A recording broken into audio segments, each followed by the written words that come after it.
The 21st century belongs to Asia, but how do we make it India's century? To help us navigate this, FCCI and Mckinsey have proposed a pathway to India Inc. and policymakers.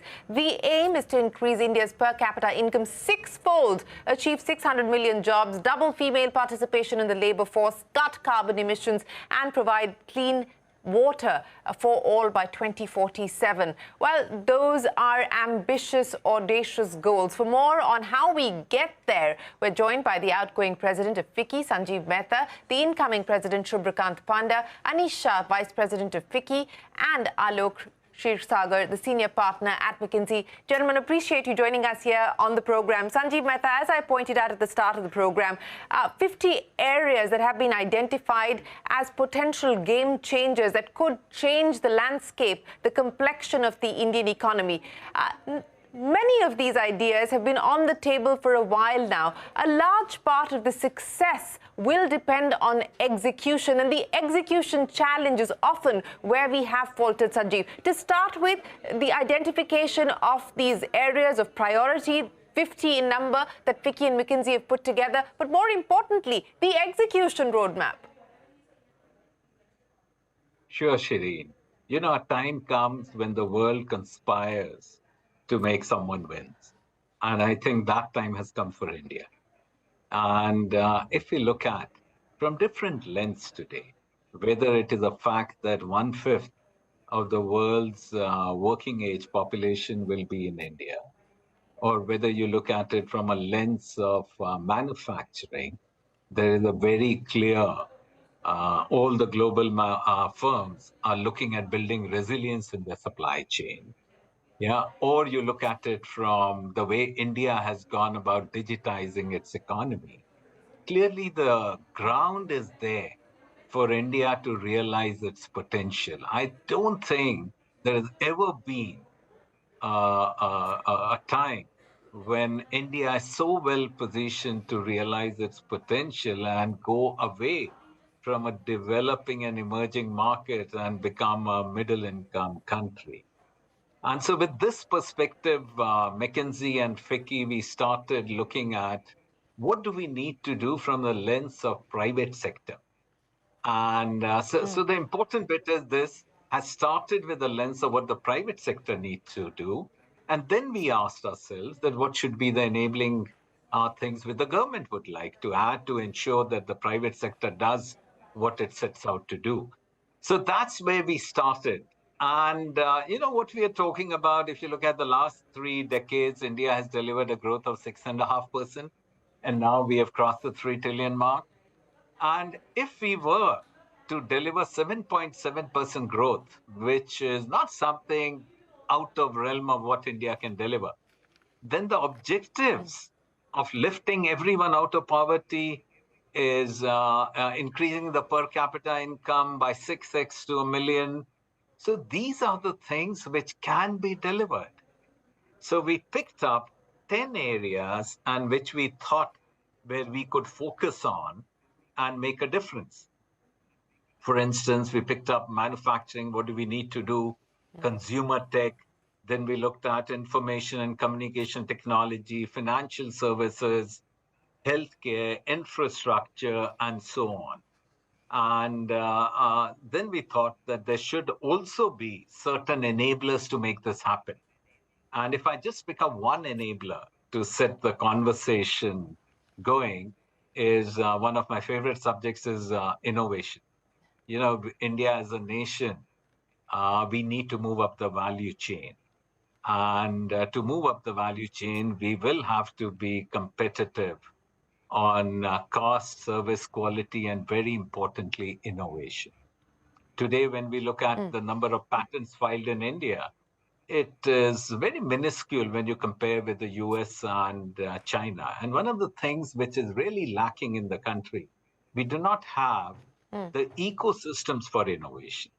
So one of the things that FCCI Mckinsey report has looked at, and we believe we should be taking a lead in implementing, is in setting up innovation clusters where public sector R&D, private sector R&D, startups and academia come together. So we have picked up 3 areas to begin with. Yeah, one is renewable energy, the other is EV, and the third is water. And we will first pick up renewable energy and prove it that this kind of setting up cluster, innovation cluster, can really accelerate the innovation, bringing in new technology, and very importantly, commercializing the technology. And then we will move to other areas of innovation. So this is how Right. we have looked. Yeah. So that's the kind of differentiator, if I may say so, looking at it first from a lens of what private sector can do rather than looking at what the government can do. And the government we have looked on as an enabler. You know, and that's where I want to stop you, Sanjiv Mehta, because I'm glad that you said that this report is focused on what the private sector can do. And so before we talk about the medium and the long-term objectives that the report sets out, let's address the short term. Now, there is a common refrain from government that, look, we have done the heavy lifting when it comes to capex. We have front-loaded capex in the hope that it will ensure that private capex also picks up. That has yet to happen. In fact, the chief economic advisor going as far as to say that if the government continues to spend as much as it is spending on capex, it will lead to higher rates. Now, Sanjiv Mehta, I want to understand from you, what is holding back private investment at this point in time? As you point out in your own words, the stars have never been aligned for India in the manner that they are today. You believe that India is best positioned today. Why then is the private sector hesitant to put fresh money on the table? You know, first, Shireen, I think it would be wrong to say that the private sector is hesitant. The risk appetite of private sector hasn't gone away. And I think everyone in private sector is clamoring to get growth. And when growth comes, all the other indices fall into place. You know, let me give you one example, which we often ignore. There was a lot of trapped capacity in the economy linked to NPAs. And then when through NCLT, you get released this trapped capacity, you're talking about close to 8 lakh crores. That's the kind of trapped capacity which was there. Now, this should be taken into account when you look at the net addition of capacity. And this will change the scenario significantly. Yeah. And so I believe that if you look at during the COVID period, yeah, the capacity utilization was between the 60s and the 70s. Yeah, if India keeps growing at 6-7%, then I see no reason why the capacity utilization won't go up, and people will start investing. You know, a company like Hindustan Unilever has not shied away from investing because we don't look at it from a short-term basis. We always look at it from a medium to long-term basis, and so have many other companies. But in the intervening period, I think the government did a great job. Yeah, of leading investments the government, the capital expenditure of the government. And absolutely, and it continues to do so. And, you know, now with capacity utilization rates between 70 to 80% across different sectors, the expectation is that we will start to see a pickup in private investment as well. But Subhrakant, let me address what we heard there from Sanjiv Mehta. He said in terms of actionables, there is now an attempt to try and create innovation ecosystems. And the focus areas are going to be renewable energy, electric mobility, and water to start with. In terms of financing, Subhrakant, not just for these three specific areas that the FCCI Mckinsey report have outlined as the start of creating these innovation clusters, but the larger spends on R&D, because that again has been an area where government has constantly asked the private sector, don't look at us, look within to say what is holding back R&D spends. Is there likely to be a shift? Are you seeing that change within your membership as well on spends on R&D going up? So that is something, that's a great question, Shireen, because, you know, like Sanjiv said, and I would like to reiterate, I think, you know, innovation is something that has to be emphasized if India is to actually leapfrog and achieve its full potential, because the days of Jugaad is behind us. We have to look at being, you know, competitive globally, and to do so, you know, we have to take the lead when it comes to innovation and R&D. And I have often made the point that, when you look at Make in India, I think the government has done a great job in terms of creating an enabling environment through ease of doing business measures and PLI schemes, etc., to attract global supply chains to India and give a boost to manufacturing. But eventually, I don't think we should look at only making in India. I think we have to look at innovating in India and designing in India if we are to truly move up the value chain. And in that context, when we, just to expand the question a little bit, when we look at the manufacturing sector, for example, in the FCCI Mckinsey report, and we say that there is given the shift in global supply chains, India has a potential to capture between 800 billion to 1.2 trillion of trade flows by 2030. That is going to happen only if Indian companies take the lead in terms of wholeheartedly adopting digitization and software-enabled manufacturing and looking at partnership with academia and tech companies.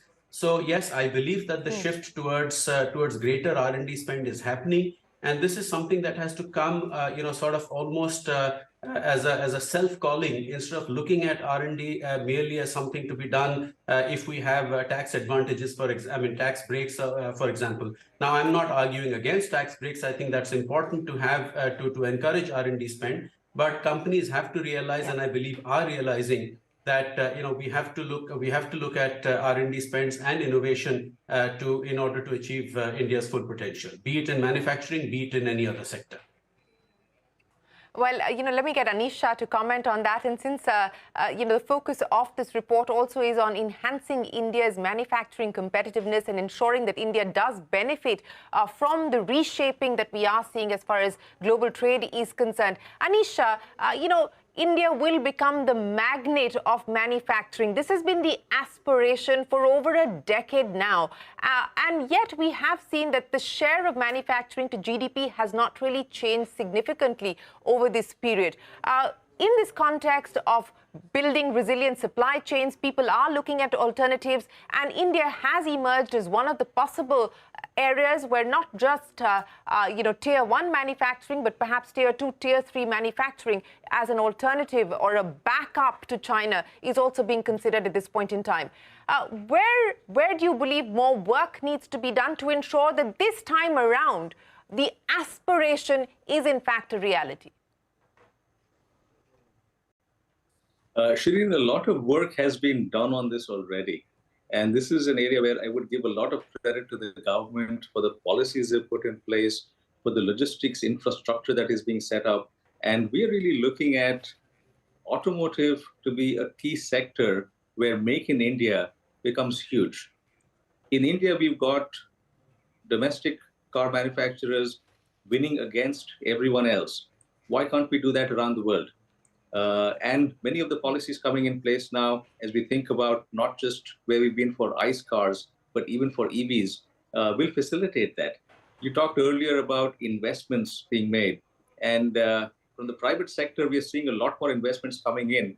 At the Mahindra Group in particular, we are doubling our auto capacity. And in addition to that, we just announced 10,000 crores of investment for electric vehicles. And that is really around first Make in India for India. And then beyond that, we will start looking at Make in India for the world.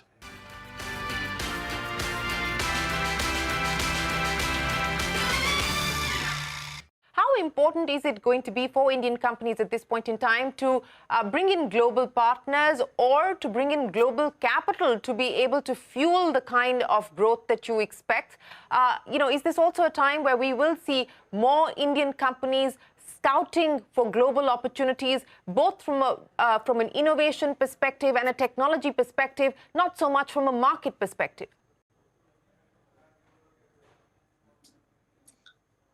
Both are important, Shireen. And I do want to specify that while we look at global partners, it's not only about taking their technology now, because as I go back to your point on R&D, and we've got Mahindra Research Valley and Chennai, that really has been the hub for us to deliver the cars that we've delivered so far, which are at a very high quality. So R&D in India is at a much higher level today.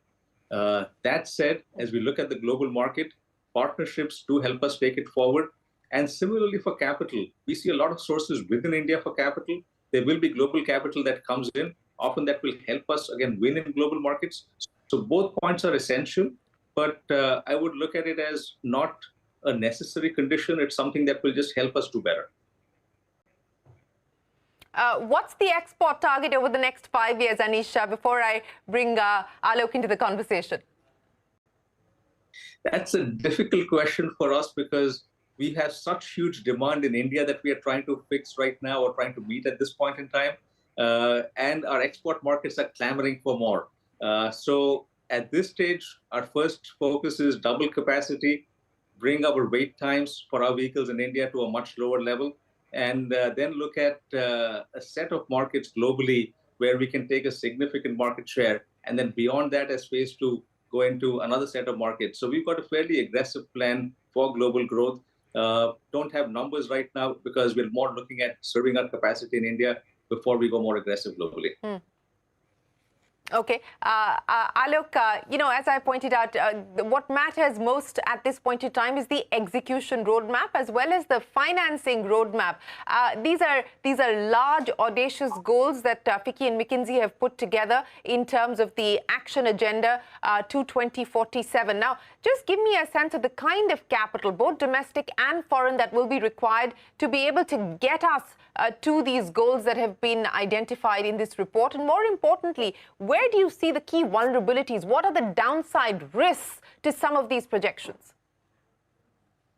No, thank you, Shireen. I think firstly on execution, this has been done with 200 companies involved. And so this is not an academic perspective. This is actually what companies want to do and want to drive on the ground. A lot of this is also focused on leveraging India's digital infrastructure. So if I look at, and I'll come to the financing question in a minute, but the reality of the opportunities of the India stack, particularly as you now have logistics, digital health, and ONDC, is now going to create huge new opportunities for companies to execute further and faster than ever before. So I think the first and foremost is at every stage, you'll see this in our action plan, is focused very much on what is it that the private sector can do and what can be done in the different states and centers together. The second point on financing, I think there are two sources we need to reflect on. One is, of course, equity capital, both domestically, as you have more and more companies growing, and we expect to see another 1,000 companies grow to be beyond $500 million in revenue over the next 7 years. And that's going to be a huge capital markets and IPO opportunity that is a way to raise domestic capital. And the second is we expect to see a significant foreign equity capital coming into India. You've already seen this, of course, in the last 2 years with respect to both FDI and FII. And actually, if you look at the manufacturing supply chains that we just talked about, also agri and food processing, electronics, and several other sectors, we actually see a significant appetite from McKinsey's own clients in the investor space and the sovereign wealth space, focusing on India. On financing, the biggest issue is actually credit, particularly for MSMEs. And again, this is talked about a long time, but now we're seeing change happen.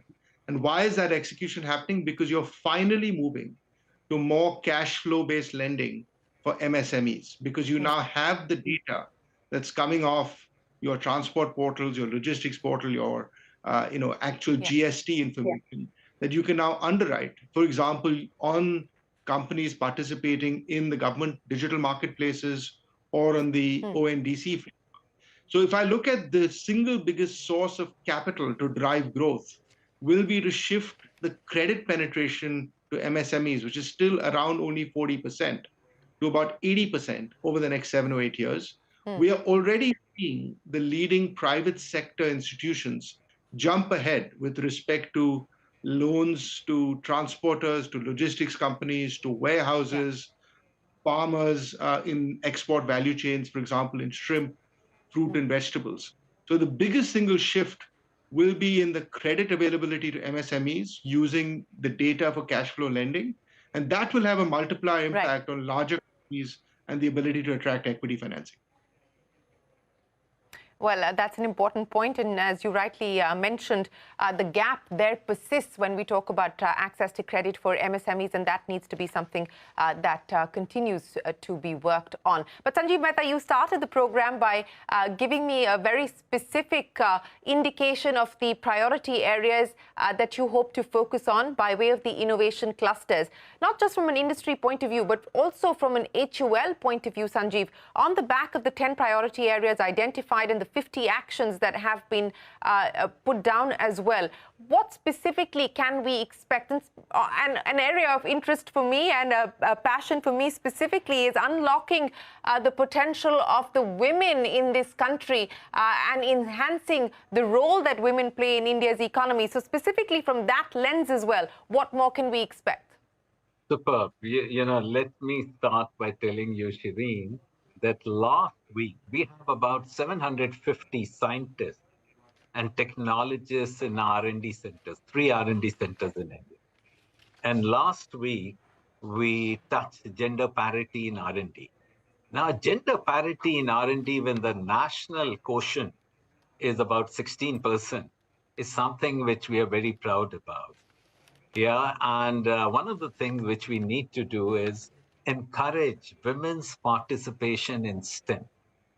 And this gives me huge hope and optimism. So this is on one side. If I look at it at HUL in general, yeah, we are about 44, 45% gender quotient. And in another 2 years, we'll become gender balanced. Yeah. Then when you look at it from a lens of what we've been doing on Shakti, we have now got about 200,000 Shakti Ammas who generate a turnover of nearly $500 million. Yeah, again, even in deep remote areas, people want to work, people want to earn their livelihood and lead a life of dignity. So today we are reaching a stage where the women of India are craving for opportunities, and there are several examples today of where we are seeing this being made, the opportunities being made for them. Now, this will need to be accelerated. Yeah, today, women's participation in labor is about 20%. We are looking at least doubling it. And that would be also bringing in equity.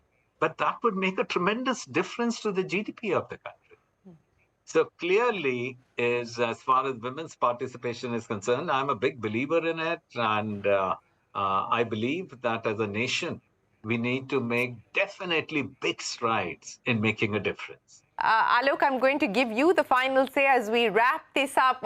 Can we expect an periodic outcome report? Alok, that would be interesting, right? To see how much progress has been made, where the gaps are. So Shireen, let me make a commitment to you, which is this is not a report. This is an initiative that we will continue for multiple years with FCCI. We will have a report out every year, and that's why Subhrakant, as the next president, and Anish as the successor to him, have all been part of this team together. And from a McKinsey perspective, we look at this as a roadmap for execution. We're committed to creating jobs and growth. That's why we call it sustainable and inclusive growth. And frankly, I'm very excited about it because not only the 200 companies, there are thousands of people who've been involved, both academic institutions, investors globally. And so we're very excited about this opportunity for India. So we're very focused on 600 million jobs, 6 times the per capita income, activating the sectors, partnering with the states, and creating thousands of successful companies in the scale-up India mindset. So we're absolutely committed to outcomes here, Shireen, and we're excited about the partnership with FCCI over multiple years to make that happen.